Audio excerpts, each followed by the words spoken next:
Okey, baik. Saya end lah di session untuk quiz. Ramai dah siap tu.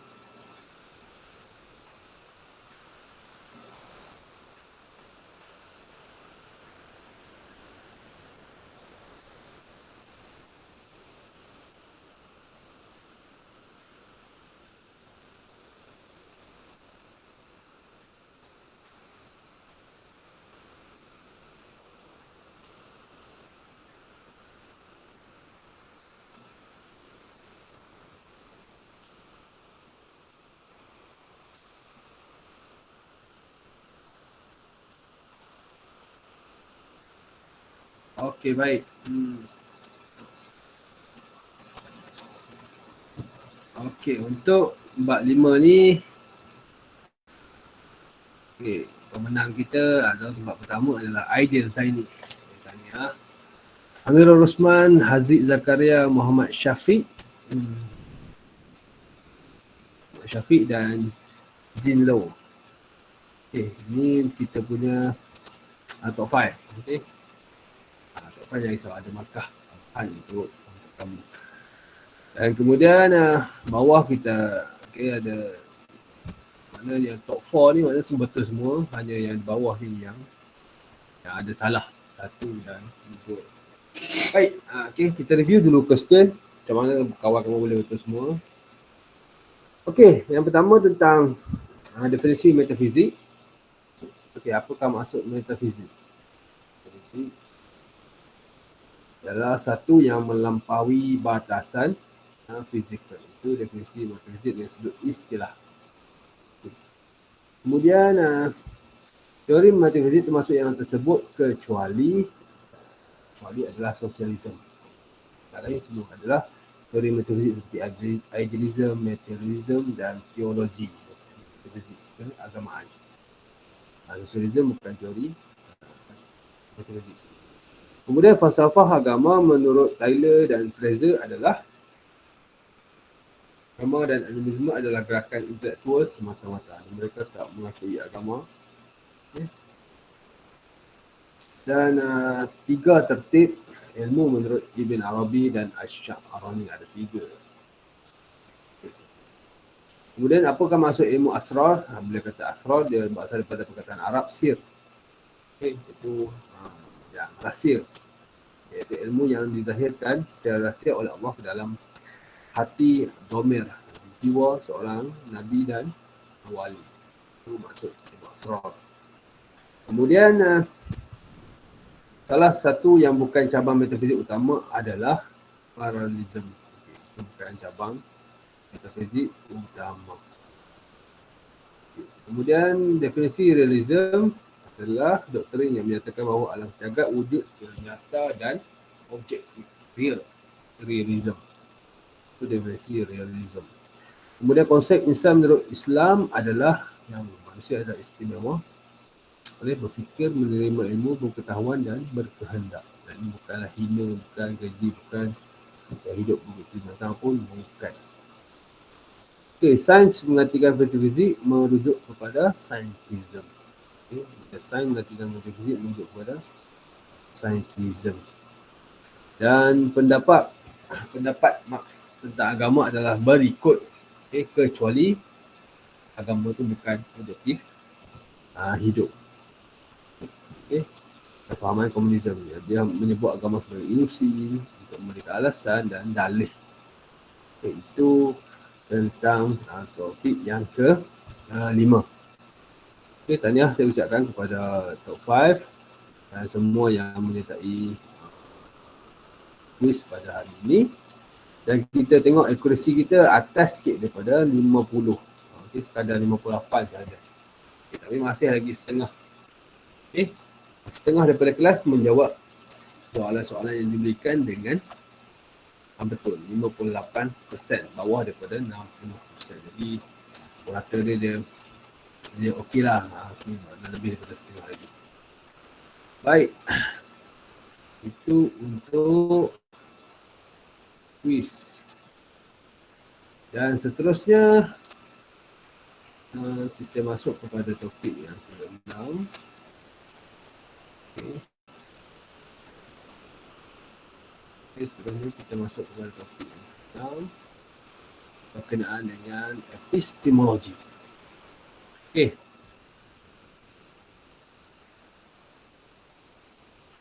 Ni kalau kamu tengok slide dalam ini saya letakkan tentang topik yang ke-6 iaitu tentang epistemologi. Okay, epistemologi, apa yang akan kita belajar dalam bab epistemologi adalah ataupun bab 6, bab ketiga terakhir adalah tentang konsep perkembangan dan kesan epistemologi terhadap kehidupan. Kemudian kaedah dan sumber perolehan ilmu, berepistemologi untuk kegunaan kehidupan, teori kebenaran ilmu, dan senario dan kajian kes.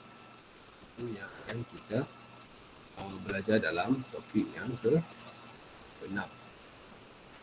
Okay, ini dia punya definisi dan semuanya lah. Okay, yang kamu boleh tengok dalam e-learning. Okay, apa yang saya nak buat hari ini adalah ini. Okay, link kamu boleh tengok dalam ni, link Jamboard. Okay, link Jamboard mana kamu boleh masuk. Okay, kamu masuk. Saya bagi masa kamu sampai dalam masa 40 minit lah. Okay, 40 minit. Okay. Lepas tu kamu akan bentang. Dulu masa bab 5 tu kamu buat kan. Lepas tu kamu tinggalkan tanpa bentang. Okay. Dan saya share saja kamu punya dapatan tu ke dalam grup.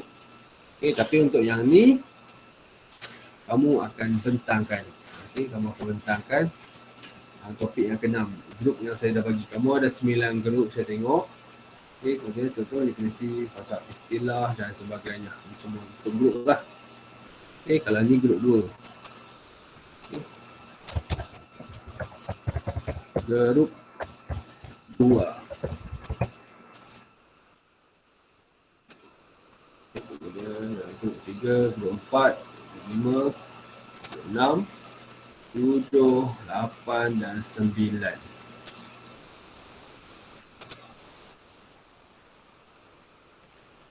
Okay, jadi apa yang kamu perlu buat adalah memperhuraikan topik-topik ini dengan cara yang paling kreatif, cara yang paling mudah, dan setiap grup akan diberikan masa selama 5 minit, kurang daripada 5 minit untuk bentangkan dia punya finding. Apa yang kamu faham tentang, apa yang kamu nak huraikan tentang bab epistemologi.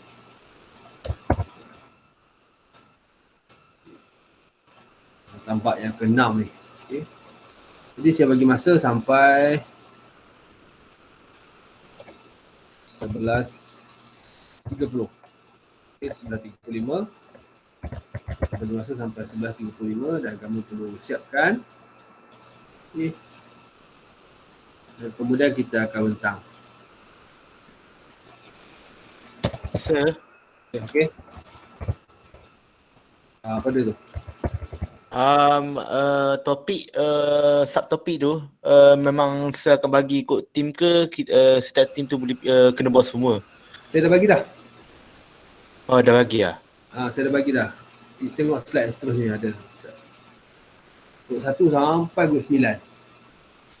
Jadi semua grup tu perlu huraikan berdasarkan topik yang telah saya bagi.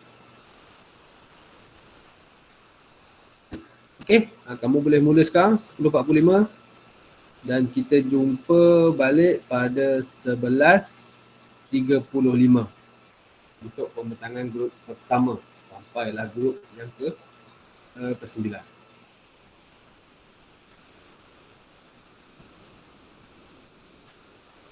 Okay, baik, boleh mula. Jangan lupa letak nama grup. Okay. Kalau ada yang tak join boleh beritahu.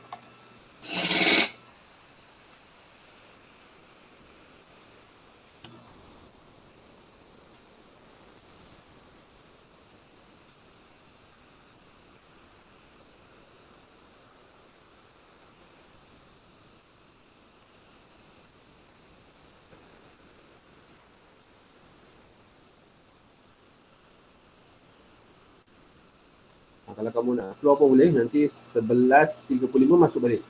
Okay, saya akan stay. Okay, kamu masuk balik dan bentang untuk grup masing-masing.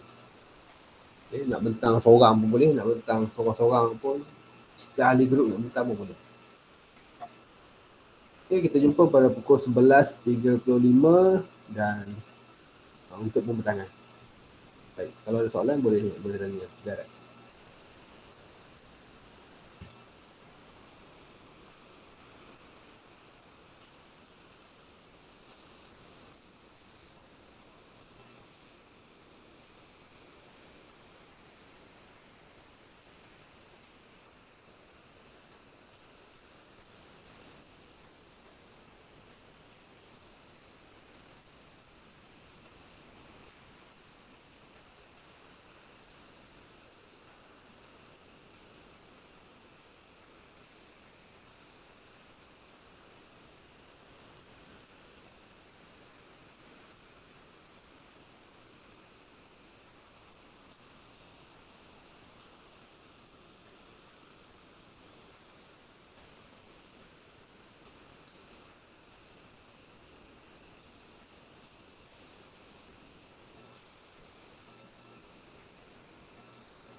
Okey. Assalamualaikum semua. Boleh start kot, bulan 1.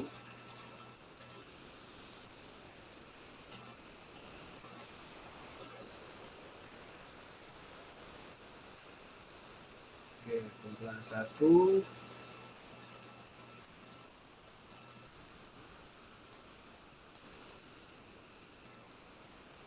Okey, kumpulan 1 boleh mula.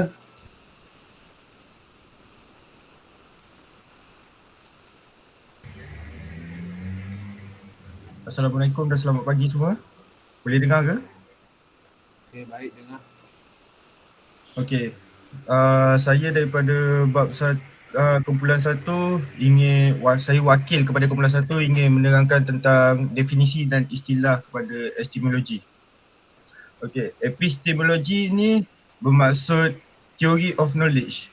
Maksudnya dari sudut bahasa berasal daripada gabungan dua perkataan Yunani, iaitu episteme yang bermaksud ilmu dan logos yang bermaksud sains atau kajian. Epistemologi adalah sebahagian daripada pembahasan utama falsafah sebagaimana ungkapan kamus The Lexion-Webster Dictionary, the theory or study of the origin, nature, methods and limits of knowledge. Epistemologi boleh difahami sebagai sains atau kajian atau secara falsafah yang berkaitan dengan ilmu atau ringkasnya disebut sebagai teori ilmu. Okey, di sini kita tengok tentang maksud ilmu. Sebelum tu kita tengok pada maksud falsafah dulu. Maksud falsafah sebagaimana yang kita telah pelajari dalam bab yang sebelumnya, perkataan filosofi daripada dua sebutan Yunani, iaitu philen atau philo dan sophos atau sophie. Philo yang bermakna suka, sophie yang bermakna kebijaksanaan. Philo itu dari segi istilah cinta yang seluas-luasnya atau keinginan yang begitu tinggi, maka akan berusaha untuk mencapainya. Sophia pula bermaksud kebijaksanaan, pandai, tahu dengan mendalam atau cinta kepada kebijaksanaan. Itu maksud falsafah, cinta kepada kebijaksanaan. Okey, seterusnya kita masuk kepada definisi ilmu. Ilmu dalam kamus Inggeris disebut sebagai knowledge dan science. Diterjemah dalam bahasa Melayu sebagai tahu, pengetahuan dan kepandaian. Secara etimologinya, kata ilmu berasal daripada bahasa Arab alimah. Ilmu adalah kata benda abstrak daripada kata kerja alimah yang meletakkan antara alim yang bermaksud yang mengetahui dan maklum yang diketahui. Ilmu juga sebagai penghubung antara yang tahu, subjek dan yang diketahui, objek. Okey, ilmu ini berkait dengan agama. Sebagaimana kata Imam Al-Ghazali, sesungguhnya ilmu adalah untuk mendekatkan diri dengan Allah SWT. Di mana kata daripada F. Froebel mengatakan ilmu hendaknya memimpin manusia untuk mengenal siapa dirinya, alam sekeliling, juga kepercayaan terhadap keesaan Tuhan untuk mengangkat manusia kepada kehidupan yang suci dan murni. Okey, seterusnya kita tengok kepada maksud agama. Agama bermakna kepercayaan kepada Tuhan atau sesuatu kuasa yang gaib, sakti seperti dewa dan juga amalan dan institusi yang berkait dengan kepercayaan tersebut. Agama mempunyai makna yang lebih luas, yakni merujuk kepada suatu sistem kepercayaan yang kohesif, dan kepercayaan ini adalah mengenai aspek ketuhanan. Kepercayaan yang hanya melibatkan seorang individu lazimnya tidak dianggap sebagai sebuah agama. Sebaliknya, agama harus melibatkan sebuah komuniti manusia. Oleh itu, agama adalah fenomena masyarakat yang dikesan melalui fenomena perlakuan seperti sembahyang, membuat sajian, perayaan dan upacara. Sikap seperti sikap hormat, kasih ataupun takut kepada kuasa luar biasa dan anggapan suci dan bersih terhadap agama. Penyataan seperti jampi, mantra dan kalimat suci serta benda-benda material yang zahir seperti bangunan, masjid, gereja, azimat dan tangkal. Agama ini sebagai contoh agama Islam, kita terbagi kepada dua, fardu ain dan fardu kifayah. fardu ain itu sebut kepada individu dan fardu kifayah itu terhadap komuniti. Seterusnya kita tengok kepada sains. Sains dari kata diambil daripada Latin, scio atau sire atau scientia yang bermaksud pengetahuan. Menurut Kamus Dewan, sains adalah ilmu pengetahuan yang teratur, sistematik, yang boleh diuji atau dibuktikan kebenarannya. Cabang ilmu yang berdasarkan kepada kebendaan atau kenyataan semata-mata. Juga didefinisikan sebagai ilmu yang didapati melalui metodologi saintifik. Tetapi ahli-ahli sains ini tidak kebanyakannya tidak mempercaya kepada Tuhan seperti benda-benda yang gaib ataupun yang tidak boleh dibuktikan dengan nombor dan kajian. Jadi kebanyakan mereka adalah ateisme. Okey, itu saja daripada saya. Terima kasih. Baik. Terima kasih kepada grup yang pertama. Jelas. Okay. Pendengar yang baik. Okay, kita teruskan kepada grup yang kedua. Okay, grup kedua.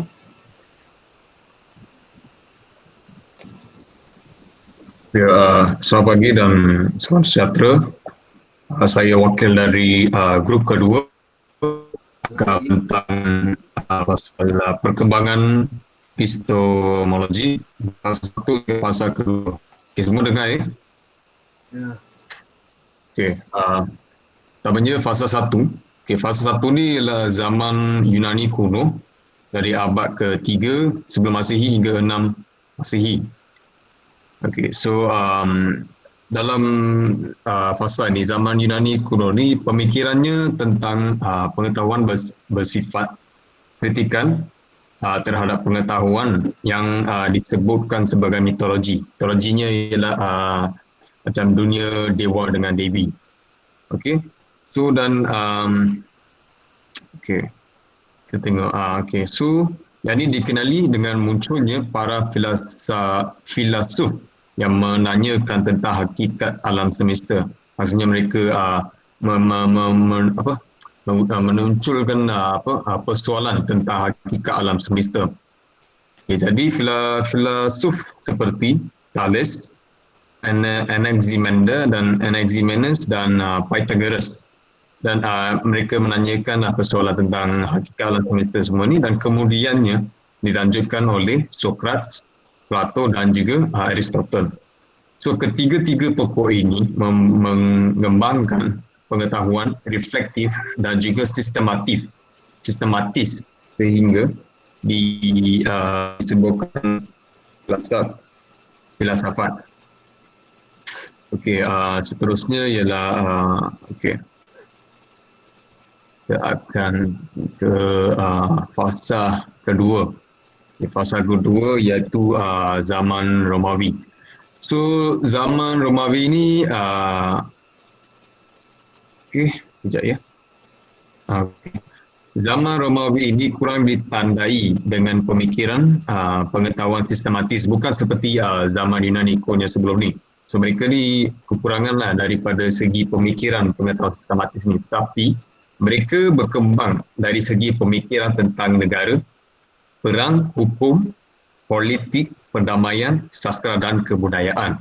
Okey, mereka lebih fokus kepada pemikiran seperti ini.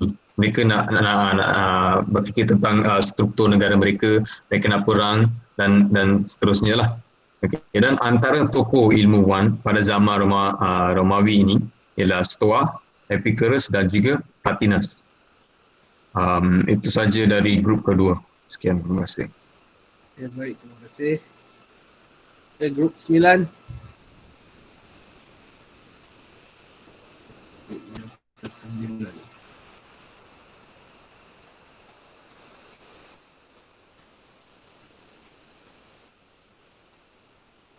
Okay, grup 9.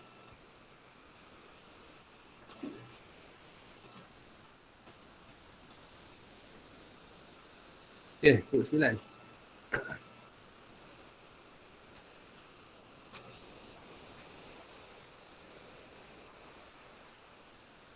Grup 9.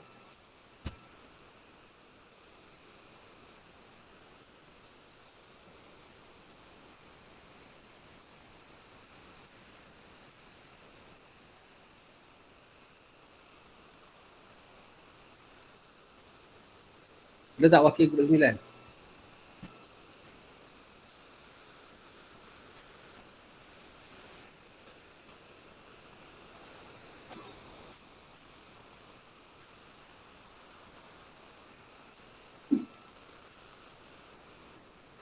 Grup 9, ada tak?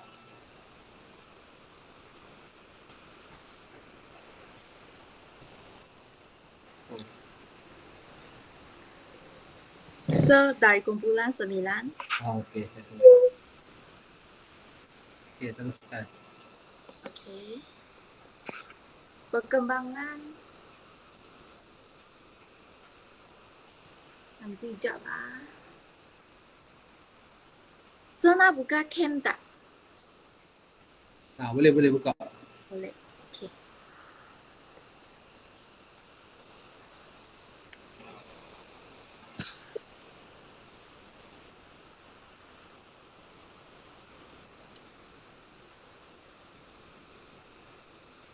Perkembangan ilmu epistemologi dari fasa ketiga merupakan zaman abad pertengahan. Mula-mulanya, agama Kristian membawa corak epistemologi yang khusus ke Eropah, iaitu berlaku pertemuan pengetahuan supernatural dengan pengetahuan rasional nature intelektual, bermakna terdapat pertemuan antara dua bidang ilmu pengetahuan yang berbeza, iaitu dari satu aspek ialah kaum keagamaan, dari aspek yang lainnya lah kaum intelektual. Kaum agama menekankan pengetahuan akal disempurnakan dengan pengetahuan agama, manakala kaum intelektual menekankan pengetahuan iman adalah omong kosong kerana tidak dapat dibuktikan, dan oleh kerana terdapat pertentangan antara dua aspek, oleh itu telah muncul aliran skolastik yang berusaha untuk menjalinkan kesepaduan sistematik antara ajaran agama dengan ajaran manusiawi yang berasaskan intelektual rasional. Kemudian juga berlaku perpaduan antara Helenisme dan Semitisme. Walau bagaimanapun, Semitisme yang dikuasai oleh agama Kristian mendominasi segala aspek kehidupan manusia, dan ini membawa kepada abad kegelapan bagi dunia ilmu pengetahuan. Walau bagaimanapun berlaku abad kegelapan di Eropah, tetapi di dunia Arab yang beragama Islam tidak berlaku sedemikian, kerana terdapat usaha membawa buku-buku Yunani ke Cordova untuk dipelajari, dan ini membawa kepada zaman yang baru. Kemudian untuk slide yang seterusnya,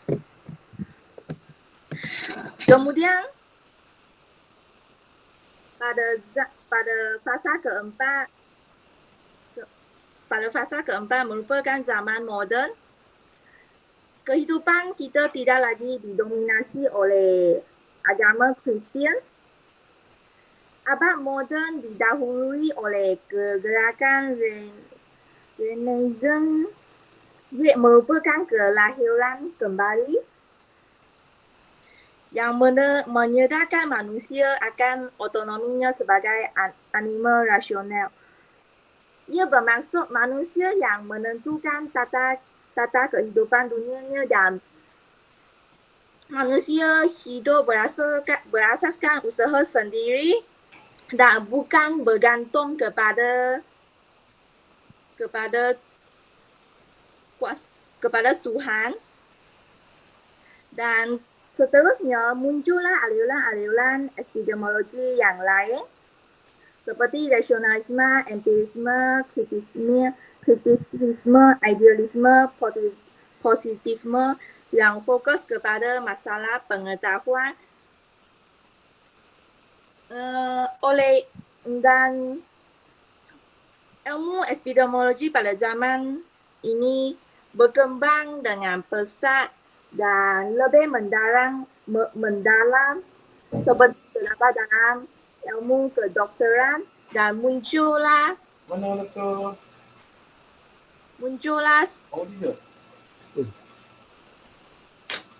ya. Teruskan. Okey. Oleh sebab ilmu sekarang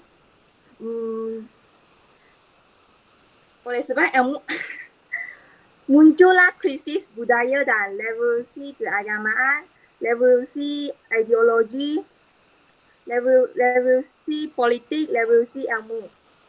Dan timbullah kecemasan dan absurditas sejarah.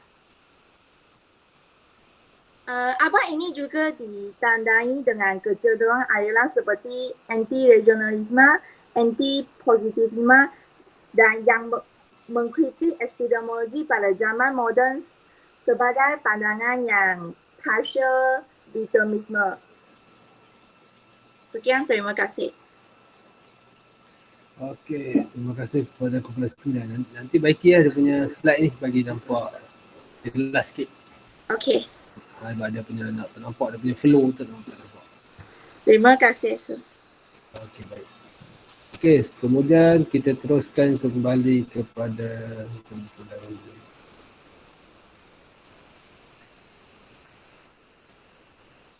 Okey, kumpulan ketiga.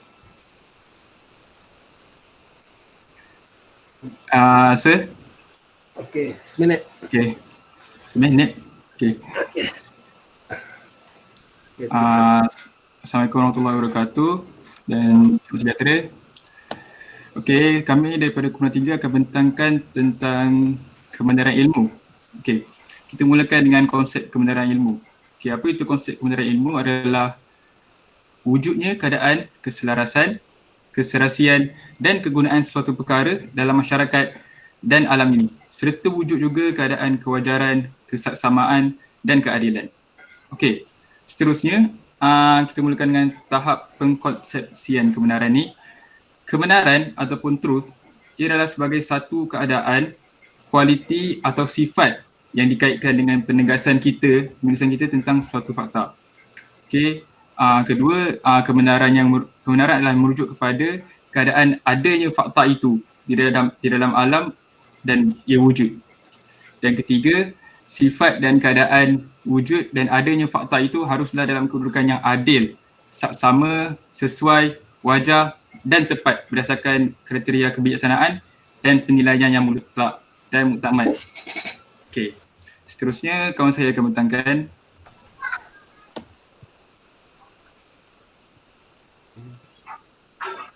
Jadi seterusnya, apakah itu kebenaran ilmu?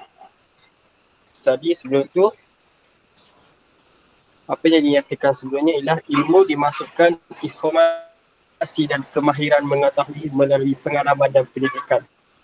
So, kebenaran ilmu ini terdapat pelbagai bentuk dan kualiti kebenaran. Antaranya ialah kebenaran relatif dan mutlak, kebenaran alami dan ilahi, dan akhirnya kebenaran khusus individual dan umum universal. Teori kebenaran ini boleh dibahagikan kepada 3, iaitu teori koresponden, teori pragmatik dan teori korentensi. Seterusnya kawan saya akan teruskan. Okay, bismillahirrahmanirrahim. Teori kebenaran ilmu yang pertama ialah teori koresponden. Teori koresponden ialah teori yang berdasarkan keselarasan antara fakta dengan penegasan, iaitu sesuatu kenyataan itu benar jika ia berselaras dengan fakta yang ada dalam fenomena alam. Kenyataan yang berkenaan dengan perkara yang tidak berkaitan nilai etika dan moral seperti lokasi, bilangan, jarak, kebenarannya adalah diterima. Tetapi yang ada kaitan dengan nilai etika dan moral, kebenaran itu susah untuk dipertahankan seperti homoseksualisme dan kejuruteraan genetik. Teori kebenaran ilmu yang kedua ialah teori koherensi. Teori koherensi ialah teori kebenaran berdasarkan keserasian perkara yang terdapat dalam sesuatu sistem yang telah diterima kebenarannya. Teori ini menegaskan jika sesuatu perkara atau perbuatan itu serasi dengan keperluan dan keadaan masyarakat, maka perkara itu adalah benar dan patut. Contohnya, hukum bunuh ke atas penjenayah yang berat adalah wajar kerana serasi dengan kehendak masyarakat yang inginkan hukuman ke atas penjenayah tersebut. Teori seterusnya kawan saya akan bentangkan.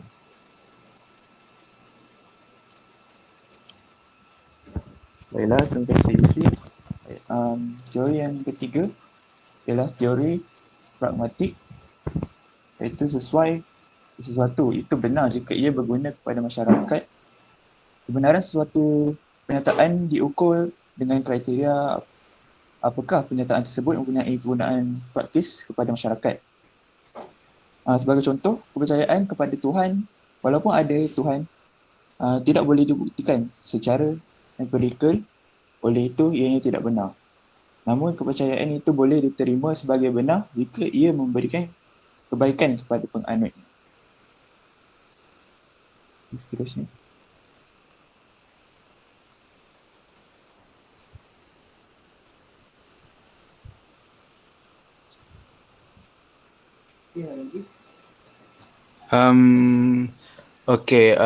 Saya akan terangkan mengenai agama, tradisi dan sebagai neraca ilmu.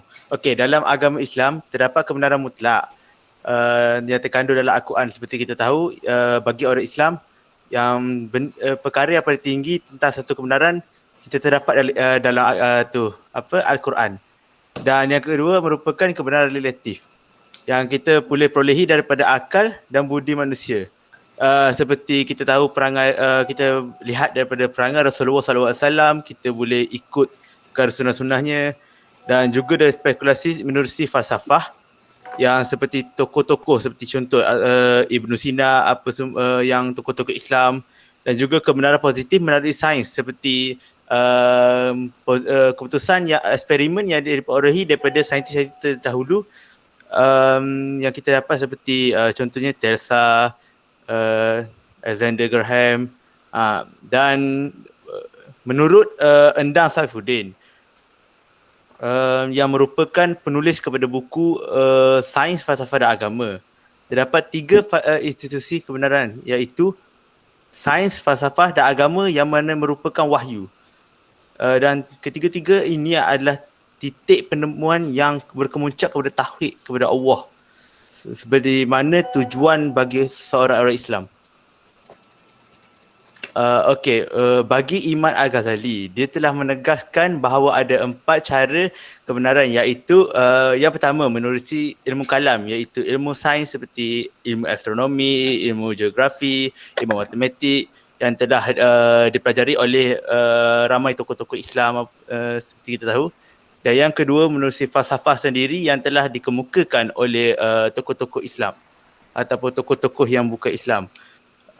Dan yang ketiga, Imam Al-Ghazali telah menegaskan cara untuk mencari kebenaran adalah seperti menerusi golongan Syiah Batiniyah, yang kita percaya bahawa adanya imam yang maksum yang tidak pernah buat salah pun.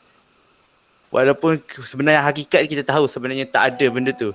Tapi benda ni pula juga kita boleh tafsir sebagai kita nak mencari kebenaran daripada orang yang berwibawa kerana dia amatlah mendalami ilmu supaya tidak melakukan dosa. Nah, yang terakhir, Imam Al-Ghazali telah menegaskan bahawa cara mencari kebenaran adalah menerusi sufisme ataupun kita tahu sebagai tasawuf.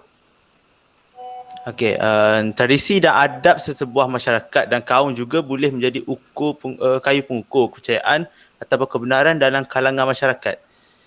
Sebagai contoh saya bagi, orang asli mewarisi adat dan kepercayaan orang kaya dengan pantang larang. Mereka berpegang kepada kepercayaan animisme dan menaungi semangat alam seperti tumbuh-tumbuhan, matahari dan sebagainya. mereka juga percaya kepada semangat baik dan semangat jahat, seperti contoh karma. Apabila kita melakukan sesuatu yang jahat, kita akan dibalas balik dengan semangat jahat tu lah. Okey, setiap benda mempunyai semangat dan boleh membawa kemudaratan atau kebaikan. Seperti kita tidak boleh merosakkan sesuatu perkara kerana kita nanti akan ditiba balik, contoh seperti itu. Jadi setakat ini sajalah penerangan saya tentang 6.3.3.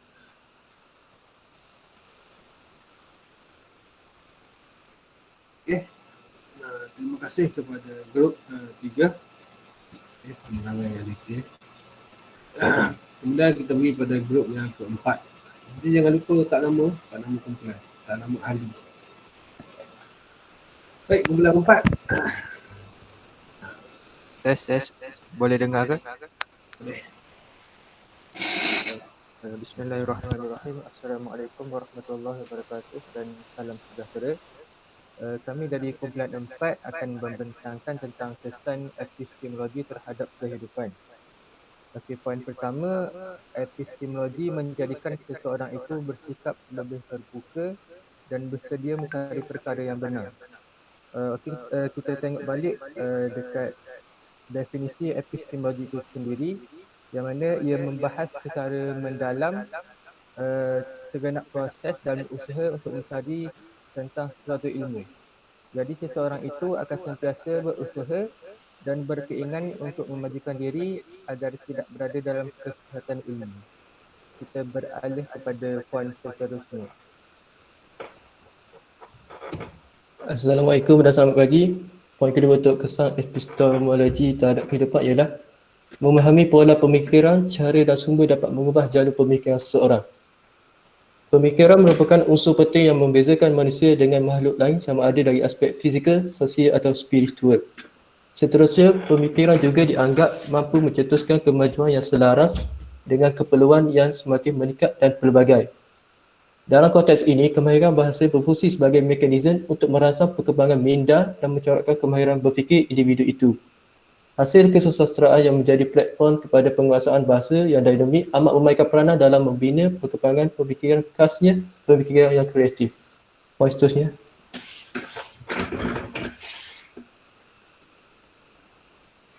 Untuk poin yang ketiga, menentukan kemajuan sains dan teknologi.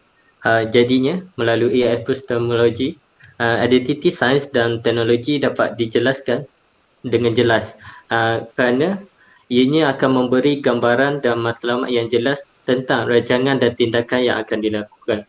Sebagai contohnya, seperti mana budaya Islam dahulu, mereka amat mengukuhkan budaya ikhrak dan qalam. Jadinya mereka cuba untuk mengimport teknologi kertas daripada negara China ke negara Islam, iaitu samakan sekitar tahun 704. Daripada sini bermulalah pembinaan kilang kertas disamakan secara besar. Di sini ini telah membuktikan bahawa epistemologi telah menentukan kemajuan sains dan teknologi. Itu sahaja.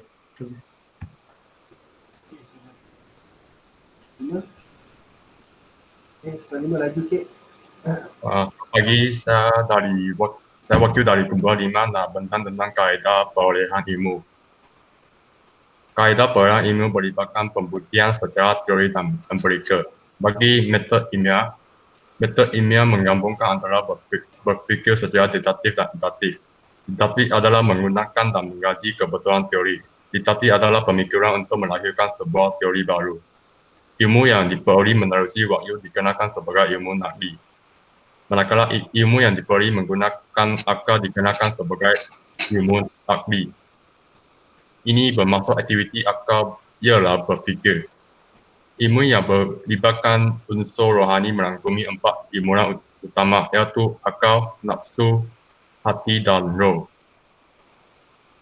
Bagi memperoleh ilmu melalui panjandera ialah melihat, mendengar, merasa, sentuh dan bau. Sekian dan terima kasih. Okay, jadi kaedah perolehan ilmu tu mudah ya. Ada akal, wahyu, metode ilmiah dan macam indera. Kemudian pergi kepada kumpulan 6. Okey, grup 6.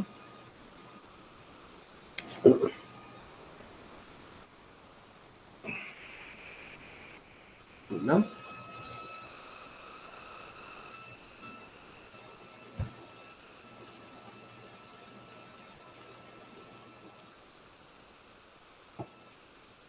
Grup 6 ada tak?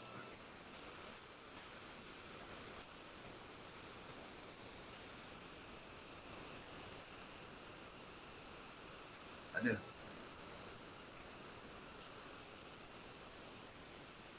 Okey, grup 7.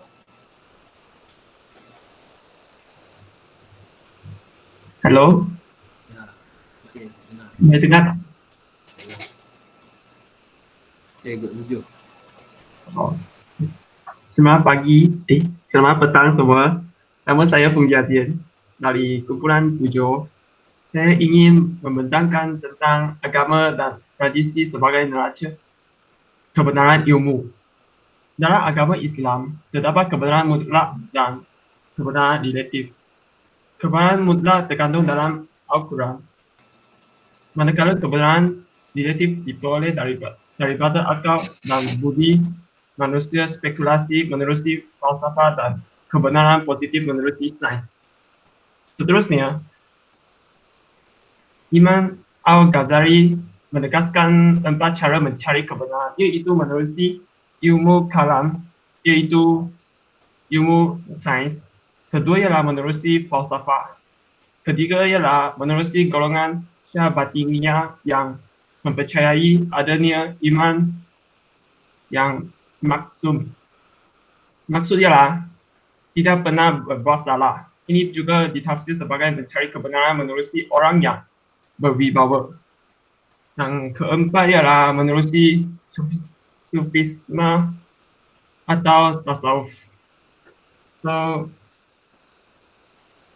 di samping itu, menurut Endang Saifuddin, terdapat 3 institusi kebenaran, iaitu sains, falsafah, dan agama. Ketiga-tiga ini adalah titik pertemuannya yang berkemuncak kepada tauhid kepada Allah.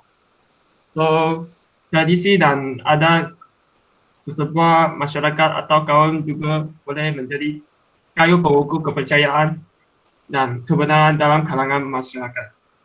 So, itu saja untuk grup 7. Thank you. Okey, ke kumpulan 6 ada tak? Kumpulan 6 1. Kumpulan 6 2. Sorry sir, tadi wakil kami mic problem, so saya akan present. So Assalamualaikum warahmatullahi wabarakatuh and selamat sejahtera. Saya daripada kumpulan 6 ingin membentangkan tentang sumber perolehan ilmu. So sumber perolehan ilmu yang pertama adalah rasional, empirical. Rasional bermaksud akal, iaitu berkaitan dengan antara perkataan dan idea. No solid claims about the real world. Pengalaman panca indera, empirisme, bagaimana sesuatu hadir atau maklumat dari luar. Selepas itu, kombinasi antara maklumat dan konsep asas kepada metod saintifik. Yang terakhir, metod saintifik iaitu kombinasi antara maklumat dan akal. Ia adalah sumber ilmu yang terbaik menurut pandangan Eropah. Yang kedua ialah panca indera sebagai sumber ilmu. Yang pertama ialah panca indera sebagai sumber ilmu. Yang pertama, data. Maklumat daripada panca indera dihantar ke otak. Itu contohnya kita lihat apa yang terjadi. Yang kedua, somatik, iaitu proses data menghasilkan sakit dan sebagainya. Yang ketiga, halusinasi, iaitu maklumat dalam otak seperti mimpi. Yang ketiga, inspirasi, ilham dan intuisi. Intuisi bermaksud kuasa spontan memahami atau memperoleh suatu ilmu tanpa penaakulan dan pertelahan secara sedar. Kemudian, gerak hati dalam budaya Melayu. ahli sains tidak mengetahui kaedah ini untuk memperoleh pengetahuan sains. Seterusnya, namun institusi tetap kaedah pertama yang memberi cetusan dan idea. Banyak perkara yang disahkan benar yang berlawanan dengan institusi. Yang keempat, wahyu dan tradisi. Maksud wahyu ialah ilmu yang disampaikan oleh Allah kepada Nabi dan Rasul. Kebenaran wahyu adalah bersifat mutlak, iaitu absolute truth. Wahyu adalah sumber rujukan utama bagi umat Islam. Maklumat wahyu ada yang boleh dikaji dan dibuktikan secara rasional dan empirikal seperti konteks alam. Ada juga yang tidak dapat dikaji dan dibuktikan seperti sam'iyat, iaitu seperti berita syurga dan neraka, alam roh dan zat Allah Subhanahu Wa Taala. Yang terakhir ialah hikmah, kearifan tempatan, iaitu local wisdom. Kearifan tempatan iaitu, atau dipanggil local wisdom adalah satu terma ilmu yang dibentuk bagi menjelaskan suatu keadaan, budaya dan ilmu bagi sesuatu kawasan atau masyarakat. Tempatan pula bererti lingkungan, kawasan dan serantau, manakala kearifan adalah seerti dengan hikmah. Itu sahaja daripada kami, kumpulan 6. Terima kasih. Terakhir, kumpulan 8. Okay, saya boleh dengar? Okay, Assalamualaikum dan selamat tengah hari. Okay, menerusi epistemologi yang memfokuskan perbincangan kepada teori ilmu dari segi sumber dan kaedah perolehan ilmu, hierarki atau tingkatan ilmu. Berkelasan ilmu mengikut jenis dan sifat akan membolehkan seseorang itu berfikir dengan waras dan seterusnya menjadi pemacu kepada penjanaan ilmu yang lebih bersifat harmoni dan holistik. Okey, seterusnya bagi klasifikasi ilmu. So, epistemologi ni mengajar kita tentang jenis-jenis ilmu dan klasifikasinya. Contohnya, klasifikasi ilmu kepada ilmu sains kemanusiaan dan ilmu sains tulen. Bagi ilmu sains tulen, terdapat fizik, kimia, biologi, matematik dan lain-lain. Bagi sains sosial pula, terbagi kepada ilmu politik, ekonomi, undang-undang, pendidikan, komunikasi, linguistik, antropologi, psikologi dan sains sosial. Dalam Islam pula, ilmu diklasifikasikan sebagai ilmu akli dan nakli. Ilmu nakli ni merupakan ilmu berdasarkan wahyu seperti ilmu tentang cara kita bersolat, dan ilmu akli ialah ilmu berdasarkan akal dan eksperimen seperti ilmu sains. Imam Ghazali pula membagikan ilmu kepada ilmu fardu ain dan fardu kifayah.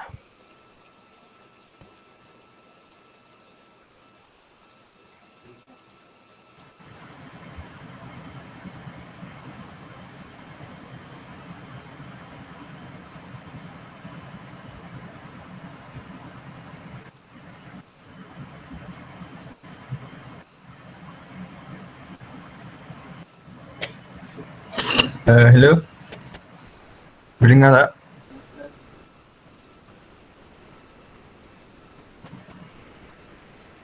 Ya, boleh. Okey. Seterusnya untuk cabaran ilmu, falsafah dan agama. Terdapat 5 perkara di sini. Perkara pertama ialah pengetahuan merujuk kepada hal-hal biasa dalam kehidupan. Seterusnya, pengetahuan yang tersusun akan meningkat menjadi ilmu atau sains.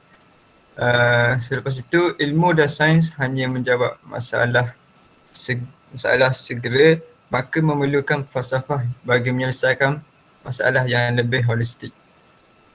Bagi yang keempat pula, falsafah menimbulkan spekulatif dan tidak meyakinkan, maka memerlukan agama untuk memberi jawapan yang mutlak. Akhir sekali ialah sekularisasi yang memisahkan agama menyebabkan sistem dualisme pendidikan. Okey, bagi ilmu dan sains hanya berusaha menjawab masalah segera. Ini ialah cabaran untuk ilmu. Cabaran untuk falsafah pun ialah falsafah hanya mampu memberi jawapan secara spekulatif dan tidak meyakinkan. dan bagi cabaran untuk agama, agama hanya mampu menjawab persoalan kebenaran yang gagal dijawab oleh ilmu dan falsafah secara tuntas. Untuk lebih lagi spesifik dari untuk cabaran ilmu, terdapat beberapa cabaran ilmu termasuk adalah kegagalan ilmu akibat program sekularisasi dan liberalisasi. Terusnya kegagalan menyatupadukan ilmu mempunyai 3 peringkat. Yang di mana peringkat pertama ialah kesepaduan antara falsafah, ilmu dan agama seperti yang saya terangkan tadi. Yang kedua ialah kesepaduan antara ilmu nakli dan akli.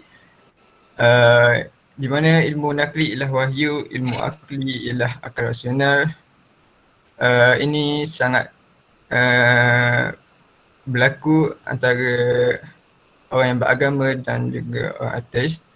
Dan seterusnya yang terakhir ialah kesepaduan antara ilmu akli dan ilmu sains. Akal rasional tak semestinya sama dengan ilmu sains. Yang terakhir ialah cabaran hubungan antara ilmu falsafah dan agama. Okay, itu saja daripada saya. Saya serahkan kepada kawan saya.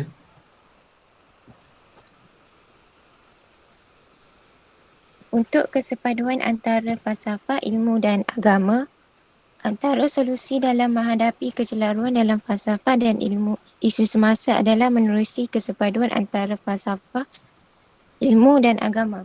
Titik persamaan ialah kesemuanya mencari kebenaran. Namun falsafah dan ilmu mempunyai keterbatasan. Hanya agama sahaja yang mutlak. Mustahil agama yang benar bercanggah dengan kebenaran. Ringkasannya, agama merupakan pegangan bukan spekulatif dan tidak berubah. Itu sahaja. Terima kasih. Baik, terima kasih kepada grup ke-8 dan selesai pembentangan kita untuk bab yang ke-6 ni. Jadi saya harap semua jelas tentang topik yang ke-6. Okay. Nanti saya akan sharekan kawan-kawan punya Jamboard ni, semua Jamboard ni dalam e-learning dan kamu boleh tengok balik untuk revise dan quiz pada minggu hadapan. Baik, terima kasih atas kerjasama semua. Kita jumpa pada minggu hadapan pada masa dan hari yang sama. Okay. Tutuplah dengan tasbih kafarah dan surah Allah. Thank you, sir. Thank you, sir. Okay, Assalamualaikum dan selamat sejahtera semua. Waalaikumsalam. Okay, selamat berhenti. Thank you, sir. Waalaikumsalam, sir. So